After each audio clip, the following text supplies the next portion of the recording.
Hello प्यारे साथियों, कैसे हो आप सभी। तो मैंने आपके लिए लाए हैं आरआरबी ग्रुप डी 2026 के लिए 15 दिन 15 मैराथन साइंस सब्जेक्ट का 50 VVI ऑब्जेक्टिव क्वेश्चन, जो कि बहुत ही महत्वपूर्ण है। तो चलिए वीडियो को स्टार्ट करते हैं। वीडियो को स्टार्ट करने से पहले अगर आप लोग इस चैनल पर नए हैं तो वीडियो को ज़रूर से ज़रूर शेयर करें ताकि सभी बच्चों देख पाएँ इस वीडियो को। चलिए क्वेश्चन की ओर ले चलते हैं।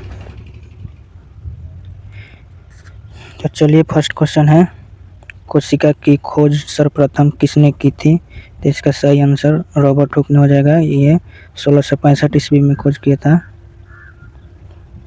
नेक्स्ट क्वेश्चन की ओर आगे बढ़ते हैं। तो सर्वप्रथम जीवित कोशिका की खोज किसने की थी। तो एंटोनी वन लीवनहॉक ने किया था। इसका सही आंसर। नेक्स्ट क्वेश्चन, कोशिका के अध्ययन को क्या कहा जाता है। तो इसको सही आंसर साइटोलॉजी हो जाएगा। कोशिका सिद्धांत का प्रतिपादन किसने किया था। तो स्लाइडेन और स्वान ने हो जाएगा। इसका सही आंसर। नेक्स्ट क्वेश्चन, मानव शरीर की सबसे बड़ी कोशिका कौन सी है। तो इसका सही उत्तर अंडाणु हो जाएगा। मानव शरीर की सबसे छोटी कोशिका कौन सी है। तो शुक्राणु इसका सही आंसर है। मानव शरीर की सबसे लंबी कोशिका कौन सी है। तंत्रिका कोशिका। चलिए नेक्स्ट को आगे की बढ़ते हैं। संसार की सबसे छोटी कोशिका कौन सी है। तो इसका सही उत्तर माइक्रोप्लाज्मा हो जाएगा। चलिए नेक्स्ट क्वेश्चन की ओर आगे बढ़ते हैं। संसार की सबसे बड़ी कोशिका कौन सी है। तो शुतुरमुर्ग का अंडा। चलिए क्वेश्चन नंबर 10 की ओर आगे बढ़ते हैं। कोशिका का पावर हाउस किसे कहा जाता है। तो इसका सही आंसर माइटोकॉन्ड्रिया हो जाएगा। क्वेश्चन नंबर 11, कोशिका की आत्महत्या की थैली किसे कहा जाता है। तो इसका सही आंसर लाइसोसोम को कहा जाता है। क्वेश्चन नंबर 12, कोशिका में प्रोटॉन का निर्माण कहाँ होता है। तो राइबोसोम में होता है। कोशिका की प्रोटीन फैक्ट्री किसे कहा जाता है। तो राइबोसोम को कहा जाता है। क्वेश्चन नंबर 14, कोशिका का यातायात प्रबंधन किसे कहा जाता है। इसे गोल्जी काय को कहा जाता है। चलिए नेक्स्ट क्वेश्चन की ओर आगे बढ़ते हैं। क्वेश्चन नंबर 15, कोशिका का मस्तिष्क किसे कहा जाता है। तो इसे केंद्रक को कहा जाता है, न्यूक्लियस को। चलिए क्वेश्चन नंबर 16, केंद्रक की खोज किसने की थी। तो इसको रॉबर्ट ब्राउन ने किया था 1831 में। चलिए 17 नंबर क्वेश्चन को पढ़ते हैं। पादप कोशिका का सबसे बाहरी आवरण क्या कहलाता है। कोशिका भित्ति को कहा जाता है। क्वेश्चन नंबर 18, कोशिका भित्ति मुख्य रूप से किसकी बनी होती है। तो ये सेल्यूलोज की बनी होती है। क्वेश्चन नंबर 19, जंतु कोशिका की सबसे बाहरी परत क्या कहलाती है। तो कोशिका झिल्ली कहलाती है। चलिए नेक्स्ट क्वेश्चन की ओर आगे बढ़ते हैं। क्वेश्चन नंबर 20, कोशिका झिल्ली किस प्रकार की झिल्ली होती है। तो अर्धपरागीय झिल्ली होती है। क्वेश्चन नंबर 21, जीव द्रव का नामकरण किसने किया था। तो ये पुरकिंजर ने किया था। चलिए क्वेश्चन नंबर 22, किसे जीवन का भौतिक आधार माना जाता है। तो जीव द्रव को भौतिक आधार माना जाता है। चलिए क्वेश्चन नंबर 23 को देखते हैं। कोशिका विभाजन को सर्वप्रथम किसने देखा था। तो ये एडोल्फ विर्चो ने देखा था। चलिए क्वेश्चन नंबर 24 को आगे बढ़ते हैं। जीन कहाँ पाए जाते हैं। तो गुणसूत्रों में पाए जाते हैं। चलिए क्वेश्चन नंबर 25, मनुष्य में गुणसूत्रों की संख्या कितनी होती है। तो 23 जोड़ी, टोटल 46 यानी 23 जोड़ी। चलिए क्वेश्चन नंबर 27, आरएनए का पूर्ण रूप क्या है, यानी फुल फॉर्म। Ribonucleic acid.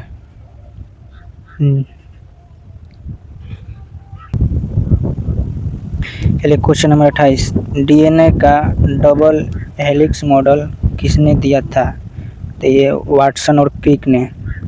चलिए क्वेश्चन नंबर 29, पादप कोशिकाओं में प्रकाश संश्लेषण कहाँ होता है। तो ये हरित लौक में होता है।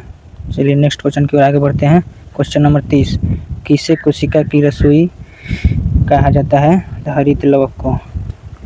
नेक्स्ट क्वेश्चन नंबर 31, पत्तियों का हरा रंग किसके कारण होता है? तो ये क्लोरोफिल के कारण होता है। चलिए नेक्स्ट क्वेश्चन की ओर आगे बढ़ते हैं। क्वेश्चन नंबर 32 को देखते हैं। टमाटर का लाल रंग किसके कारण होता है? लाइकोपीन के कारण होता है।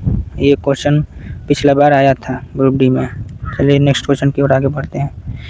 गाजर का नारंगी रंग किसके कारण होता है? तो कैरोटीन के कारण होता है। नेक्स्ट क्वेश्चन 34 नंबर, ऐसे टोटल 50 क्वेश्चन है। क्वेश्चन नंबर 34 को पढ़ते हैं, देखते हैं। कोशिका रस कहाँ संचरित करता है? तो रितिका में, वैल्यूम में। क्वेश्चन नंबर 35, प्रोकैरियोटिक कोशिका में कौन सा राइबोसोम पाया जाता है? तो 70S राइबोसोम पाया जाता है। चलिए नेक्स्ट क्वेश्चन की ओर आगे बढ़ते हैं। यूकैरियोटिक कोशिका में कौन सा राइबोसोम पाया जाता है? तो इसमें 80 राइबोसोम पाया जाता है। ये दोनों क्वेश्चन VVI है, आप लोग याद जरूर कर लीजिएगा। क्वेश्चन नंबर 37 को देखते हैं। प्रोकैरियोटिक कोशिका में क्या अणु स्थित होता है? तो ये होता है केंद्रक और अंगक, झिल्लीदार अंगक। चलिए क्वेश्चन नंबर 38 देखते हैं। जीवाणु में किस प्रकार का कोशिका पाई जाती है? तो प्रोकैरियोटिक कोशिका पाई जाती है। क्वेश्चन नंबर 39 की ओर बढ़ते हैं। जंतुओं और पौधों में किस प्रकार का कोशिका पाई जाती है? तो यूकैरियोटिक कोशिका पाई जाती है। चलिए नेक्स्ट क्वेश्चन की ओर आगे बढ़ते हैं। क्वेश्चन नंबर 40, कोशिका विभाजन कितने प्रकार का होता है? तो ये मुख्यतः 3 प्रकार की होती है, असूत्री, समसूत्री और अर्धसूत्री।